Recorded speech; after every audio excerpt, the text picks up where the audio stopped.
I was absolutely furious, notwithstanding, the money aspect or whatever. It was the fact that no one had considered the impact of taking a 16, 17-year-old who's excited about their first job, working Mm. really, really hard, and then sacking them and leaving them with a dismissal on their CV before they've even got their first real job, and having no concern or interest the impact to that person's self-esteem and confidence and their potential inability to get a job as an adult or get to university because of having that on there.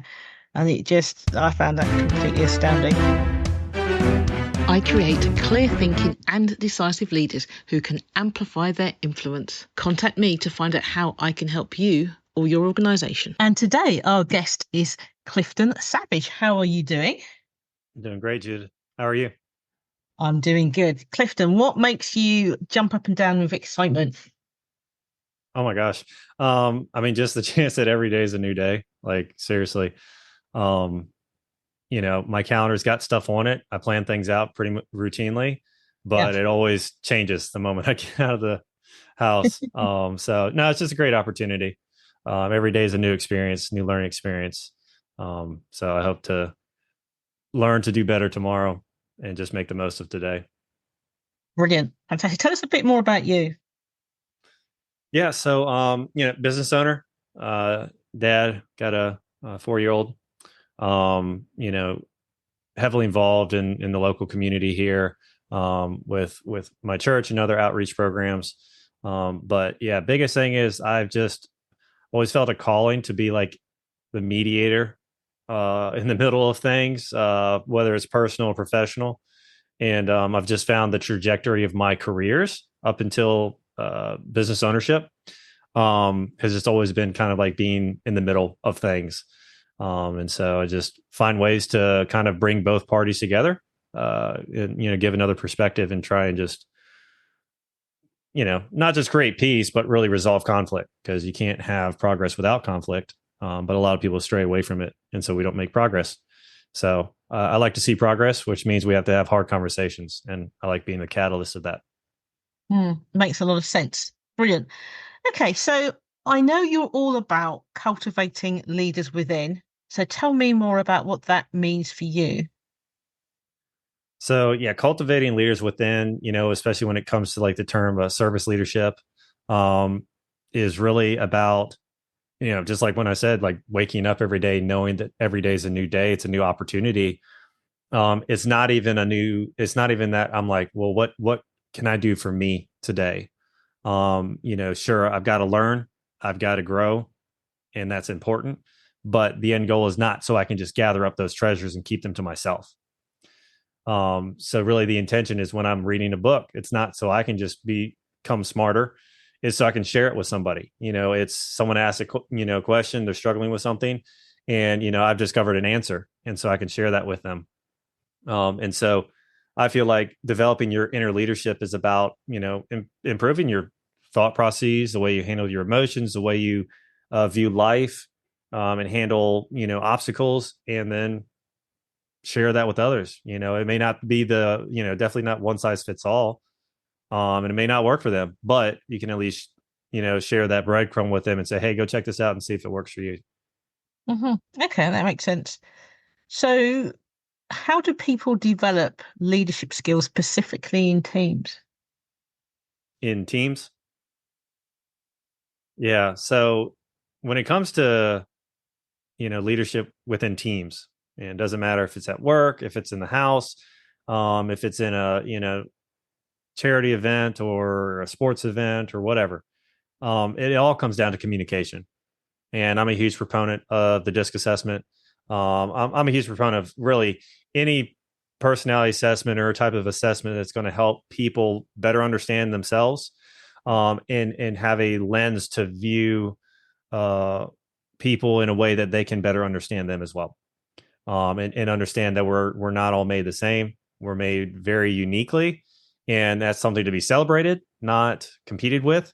But if you're ignorant to the ways that other people can communicate and the perspective that they're coming from, it can make things very challenging. So it's not just about knowing about yourself, but knowing about yourself to see how that fits in with those around you and learning about others.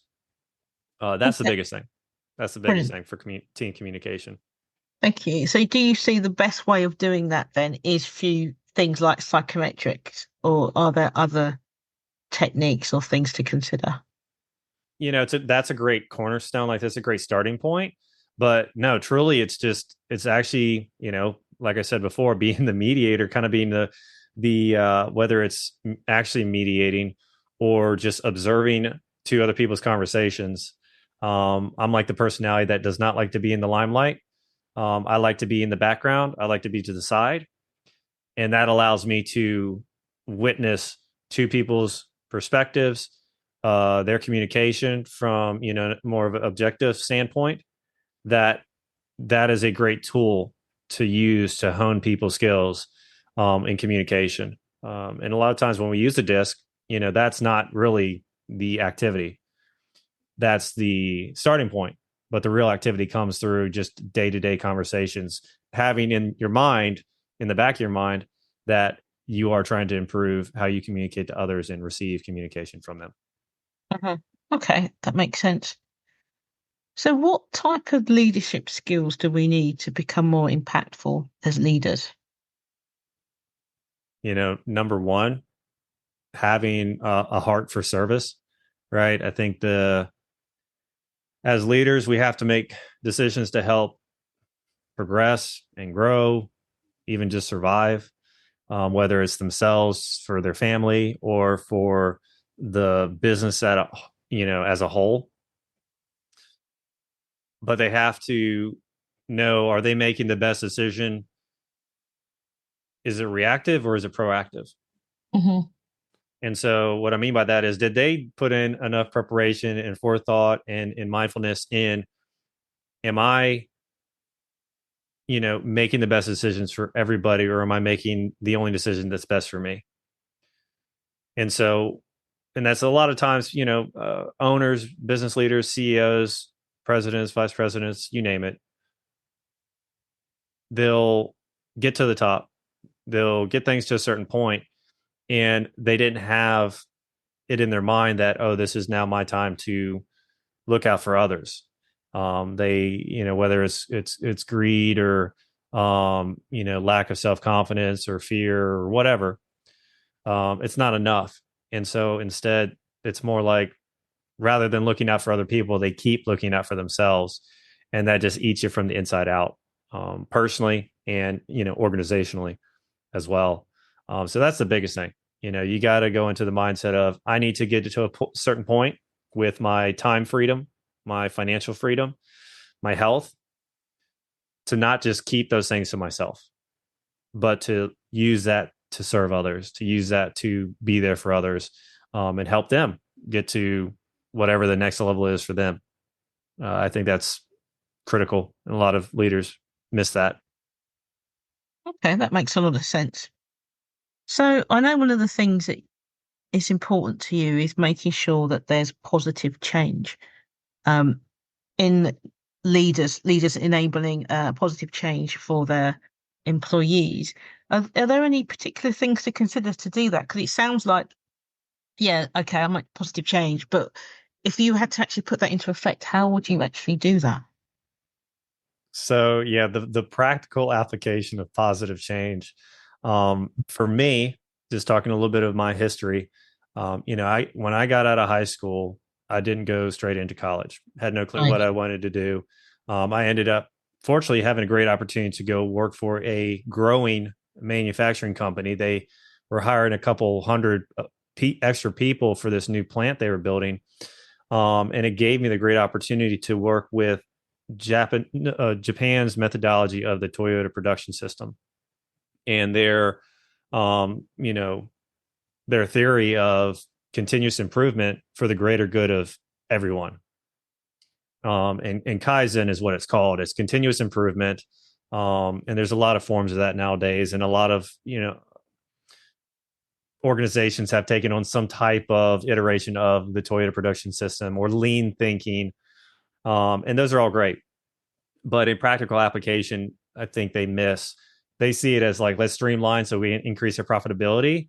and at the expense of the person. And that's, you're butchering the whole idea behind it.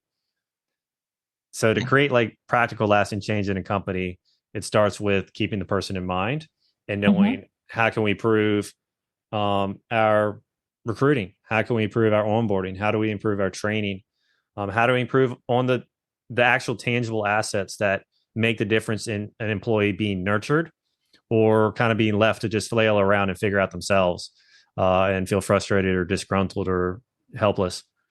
Okay. Um, that's the biggest thing is Kaizen. I tell people all the time. That makes a lot of sense. So what is the attraction blueprint? So yeah, great. I mean, kind of segue in. That's really the the blueprint. It's the do-it-yourself guide of what I was just explaining. Oh, right. My goal is to instill my leadership methodology, my people skill principles to companies. As everyone complains and says that they're struggling with finding good help, finding talented workers that want to stick around. And there's a lot of holes to plug and a lot of gaps to analyze and figure out why that's the case. But from my experience working with dozens of companies over the past 15 years, and experiencing a lot of that in my early career as an employee, as a someone that was dedicated to the work to do the best of their abilities, not for recognition, just because that's how I was made, and yet still was neglected and overlooked and felt defeated and job hop because of that. The attraction blueprint is supposed to help enlighten business leaders, so top level, middle level management, on really the responsibilities they have to employees. They have to have the right recruiting systems in place, the right principles in place to ethically and responsibly promote the opportunities they have for candidates and have a discussion with the candidates that, hey, is this truly the best fit for you? Is this going to be something that's long term where you can thrive? Is that what you want? Right. And not making those disqualifiers, but literally having that conversation that nobody has. Right. An employee might apply to a job because they just see the good salary. An employer might consider hiring someone because they see their years of experience in a certain area, but they don't have the conversation of, is this really going to be like a long term fit? Almost like, getting married. Like, are we going to make this last, or is this just a short term high? But don't people check that when they're actually having the interview? I'm not sure of that, what you're saying there. And I say it from the benefit of using to hire people on a regular basis. That would be one of the key things to establish. Yeah. I've found, especially in the service industries, sometimes employers are so desperate to hire someone, they skip Yeah, that yeah. stuff. No, I can see that. And even if there's like maybe some red flags on the resume, they blow right past it. Because honestly, I believe a lot of employers have shifted, even pre-pandemic, with the whole job labor market, changes and everyone kind of going off on their own. Employers have felt the desperation of just finding someone that wants to apply and actually follow through with all the interviews and actually show up on the first day, that Mm. they're starting to cut corners and skip those steps. And it's, bit them in the butt. And so we've had to address that stuff and say, no, you got to be more thorough. Um, yeah. I can certainly understand that. I remember working in a retail organization, Mm-hmm. and I'd only been there not very long. And what I noticed was we'd recruit a lot of people, and then in 3 months' time, the same people would leave, Yeah. but they would be left because they were fired. But they were fired not because there was something wrong with them, but because the managers just, because there was so much, the pool was so big, they would just hire Oh, yeah. for what they need, like take them through Christmas, and then just sack it. They had like no intention when they hired them that they would have them for longer than 3 months. So therefore, like you said, they didn't bother with much. Yeah. Um, and they just thought, it's very, also it was very easy for them to hire because they weren't doing the work either. So there was other people doing the recruitment and the time wasted doing recruitment and the exit interviews. So they were just like, brilliant. Someone started, put on uniform, you go over there, Mm. and then they'd get rid of them. That didn't last longer than one cycle once I noticed it. Yeah, for you, yeah. Yeah, a lot of companies try to get away with that. It's more about profitability and cost savings, unfortunately. Yeah, which is ironic because it's just, I've always thought it's just where you want to see the money. So Correct. it saves money in some respect, but it's not, but the money much more is being spent doing all the recruitment, then doing all the sacking and paperwork and loss of reputation and all that. It's and the actual culture and the morale of the existing people that are there. Yeah, so Um, much more fallout. Yeah, yeah, exactly. it's a lot more money than that. You talked earlier about that you wanted your methodology to be out there, but I'm not certain I understand what your methodology is. So, continuing on with like more of the attraction blueprint, it goes past just the recruiting, right? Right. It's three stages: attract, train, and retain. Mm-hmm. And so, and pretty much the blueprint itself is a do-it-yourself guide, so at least someone can read it and understand what they could start applying themselves Mm-hmm. within 5 days. But the attraction system, which is our services that we provide to those that want us to do it for them, that's our goal, is to set up the recruiting system, set up the screening questions, set up all the promotional material to bring someone in, and also build out all the onboarding training, and upskilling programs and other fringe benefits programs to clients, in house. There's options to outsource stuff too, but mostly through personal and professional development courses, and just building all those custom assets into the company. And all that is to say that the goal is to get leadership to understand they need to serve their employees, kind of like what you were saying. This retail company knew that these people were going to be gone in 3 months, right? Mm. So I'm sure the training was lackluster. I'm sure the Yep. onboarding was, piss poor. Like, it's just like you could tell they didn't care, and because they already knew why. It just didn't matter, right? Yeah. Um, and there's companies that either are going to fool themselves into thinking they can get higher quality people, and they think that we can make that happen for them, but then not put in the effort of building all that other, what we call the retention, programs in place, and it's authentic development stuff for the employees. I'm talking classes to help them understand how to manage their time, how to Yeah. manage their financials, how to deal with anger issues, how to deal with communication issues that can apply at work or can benefit them at home in their personal life.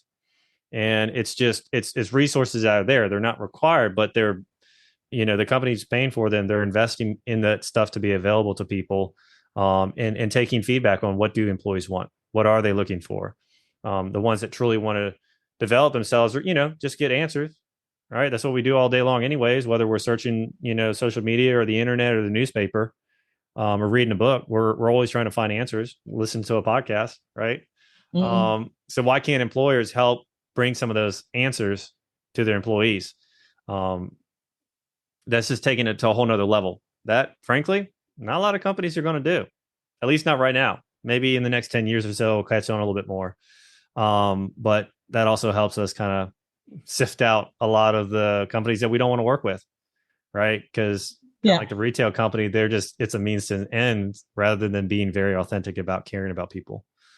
We emphasize that this is all about caring about people.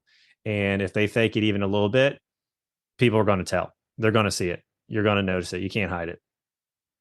No, that makes total sense. So I was absolutely furious, notwithstanding, the money aspect or whatever. It was the fact that no one had considered the impact of taking a 16, 17-year-old who's excited about their first job, working Mm. really, really hard, and then sacking them and leaving them with a dismissal on their CV before they've even got their first real job, and having no concern or interest the impact to that person's self-esteem and confidence and their potential inability to get a job as an adult or get to university because of having that on there.